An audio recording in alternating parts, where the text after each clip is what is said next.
Good evening, everyone. My name is Chris Cooper, known as the Channel Guy Trader, and I'm reporting to you live from Wall Street Trading's Miami office down in sunny South Florida. Today's date is Thursday, June the 27th, 2013, and here is today's After the Bell Market Summary brought to you by WallStreetTrading.com.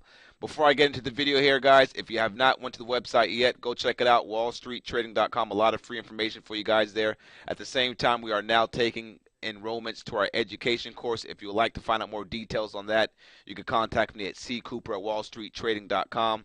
And if you're interested in joining our prop firm, you can contact me at the same email address. If you don't know what prop trading is, contact me as well. I can explain to you what prop trading is. You may be one of the people out there that want to day trade, but you don't know how to get into the business. Aside from that, hope you guys had a great day today. We had a pretty decent day. Let's go ahead and take a look at the market action here. We had the Dow Jones up a little over 114 points. We had the Nasdaq up a little over 25.5, and we had the S&P 500 up close to 10 points here. The strongest index today was the Russell 2000, and we'll take a look later on to see how much that was up. But the Russell 2000 led the market higher today, or at least led the market at least hold a bid, because the Russell 2000 traded up the whole day, while the Nasdaq and the SPY kind of chopped around a little bit after, gapping up, of course, from this nice little gap we had overnight.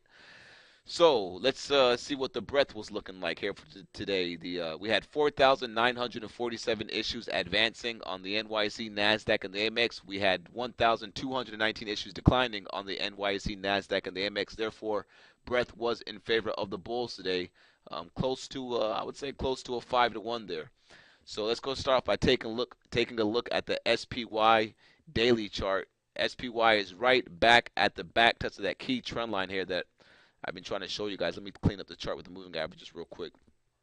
We're back at the key, back touch of the trend line from this low and this low. All right, I explained to you guys the past couple of days how this 161 area is going to be a double resistance area from the horizontal price support that broke down, so now it's resistance. At the same time, from the trend line, that's 2, and then from the moving averages that are pointing down, that's 3. So you can see today we had trouble trying to break higher after gapping up. On the ES, we couldn't break over 1612, and on the SPY, we couldn't break over this 161. Let me see, this 160 area. So there was definitely, we're at an area right now where we could see a reversal back down tomorrow. All right, going into the weekend, or we can see another follow-through candle tomorrow, and if we could close above this 162 area on the SPY, that would actually be pretty bullish since we're back above that 161. So we closed slightly above 161 today, but we really want to see it close back inside this gap above 162 to say, okay, the bulls, they did a little choppy fight back, but if we could get back above 162 and consolidate a bit, then we could try to build a base, and that would be pretty good for a move back up to the highs. I mean, overall, the weekly charts on the SPY, again, I didn't get to do a weekend review video, so I didn't get to go over any of the weekly and monthly charts with you all. But the weekly charts is back at some support. Look, all this consolidation right here.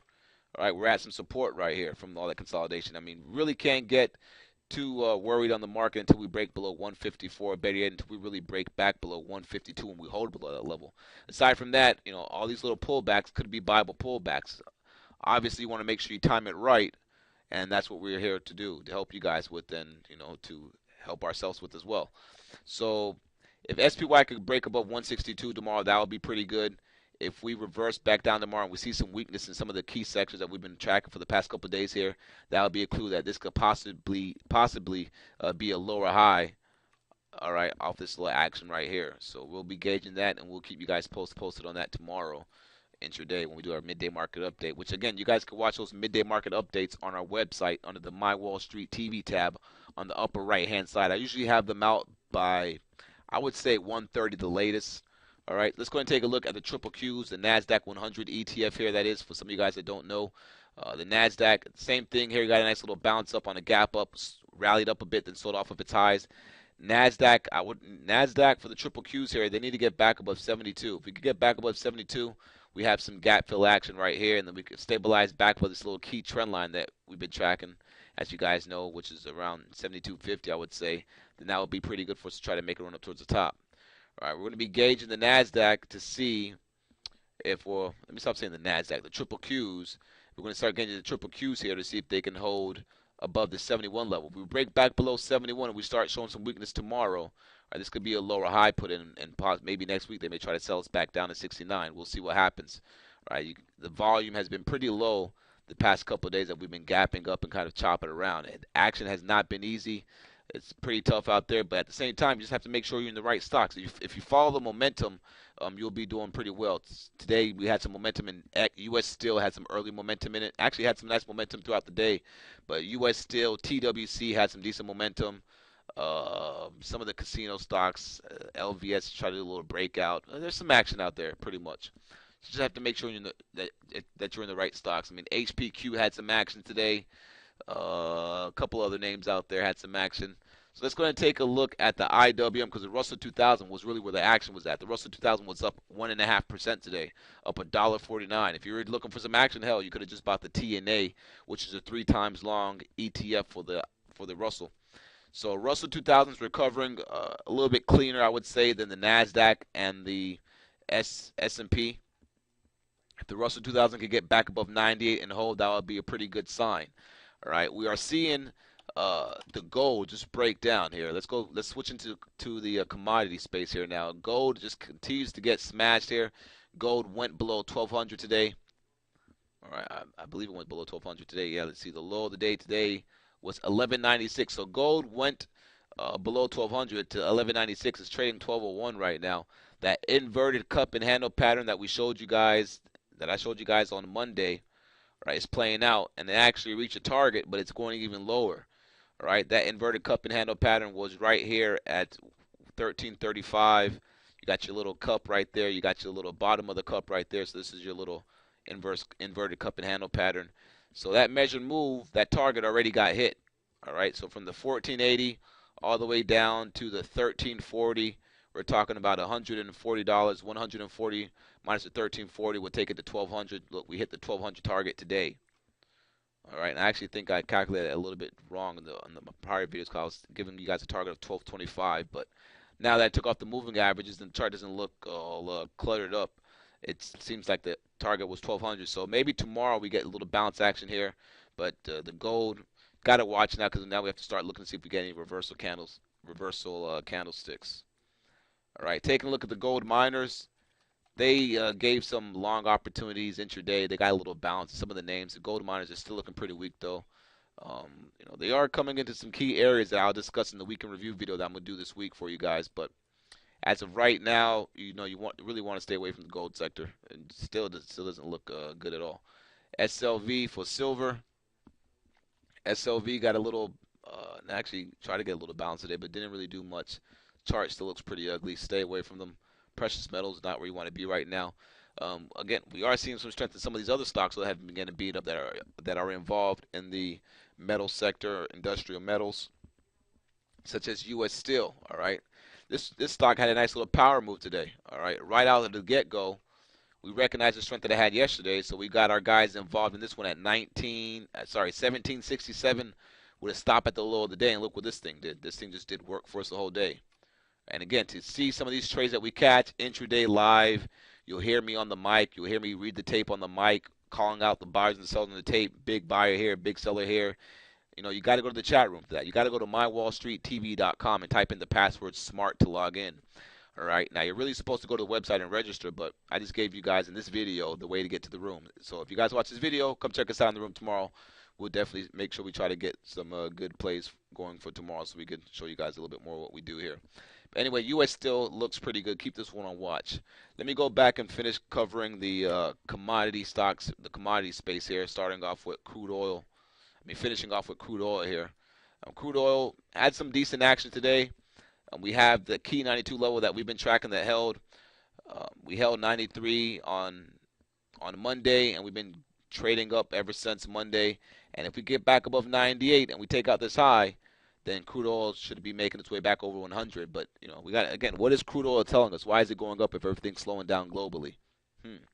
Is there maybe some action going on overseas? Is the economy really growing?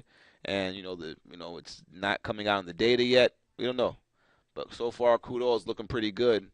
And, like we've been discussing in the week in review videos, right? Remember, the monthly and the weekly chart had this nice symmetrical triangle, and like I've been telling you guys for the past since the start of the year, I'm expecting a big breakout in crude oil, whether it be to the downside or the upside. I'm expecting a big move out of this little symmetrical pattern by the end of the third quarter. So sometime, well, we just started the third quarter here, so well, actually we end the second quarter tomorrow. So by the end of the third quarter, I'm expecting crude oil to make a big move. Now, I think it's going to be to the top side. Just 'cause I've been watching the price action for the past, couple months, and everything's kind of lining up for the top side. The momentum's coming in there, but again, we could have something happen that just knocks crude oil down. So we'll see. Either way, the price action's trading on it is pretty bullish, if you ask me. Um, what else? Let's go ahead and talk about some stocks now. I just told you guys about U.S. Steel, how U.S. Steel is acting strong. All right, we did have some action in the banking sector. I'm not sure if they were able to hold their gains, but Wells Fargo, again, was a go-to bank that I told you guys to watch. If the banks are strong one day, the Wells Fargo is going to be the go-to stock. And you can see it was up 54 cents today, up 1.25, a little over 1.25% there.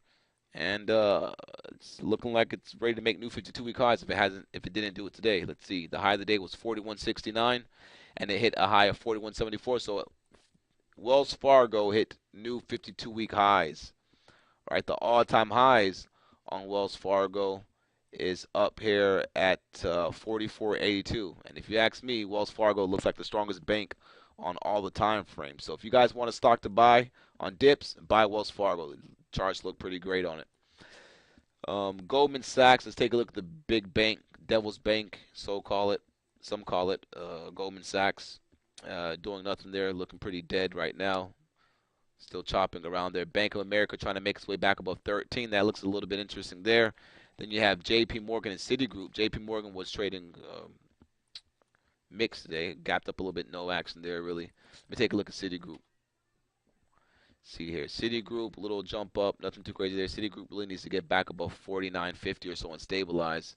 And we'll see how that goes. Let me see. I see there was some action in Ford today. Take a look at Ford. Ford had a nice little day up here. It looks pretty good on the chart. BlackBerry has earnings tomorrow, so we could be watching some BBRY tomorrow morning. Most likely we're going to be trading this in the chat room. So if you want to see how we trade it, make your way to the chat room tomorrow, and you'll see how we read the tape and the price action on it, and try to catch a nice little move in this stock here. So BlackBerry is going to be in play tomorrow. You want to make sure you watch that name. Some of the home builders.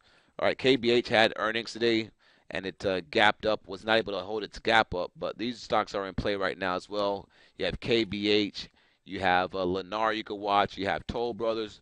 The charts are damaged, but the stocks are moving at your day. So you want to make sure you watch them, because if they have a setup that you know how to trade, a nice pattern, well, you could catch a nice little cash flow trade there.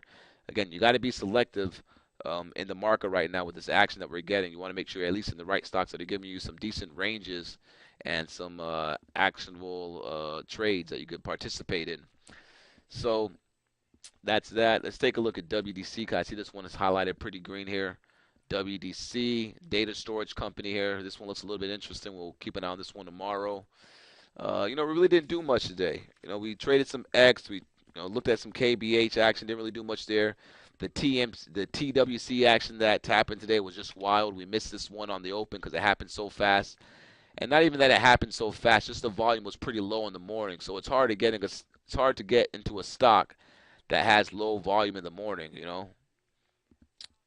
By the time, even by the time it was like 9:45, I don't even think it had over 200,000 shares traded. So it's kind of tough to get into that name. And usually when the volume picks up and it's a little bit too late because it's already extended, so then you have to wait for another entry. And then this one just had some crazy news come out here at 112, and the stock took off again. But either way, those were some stocks on our radar. We'll have some more for you guys to watch tomorrow. Again, make your way to the room, and we'll show you guys what we do live in action. Have a great night, folks. Cheers.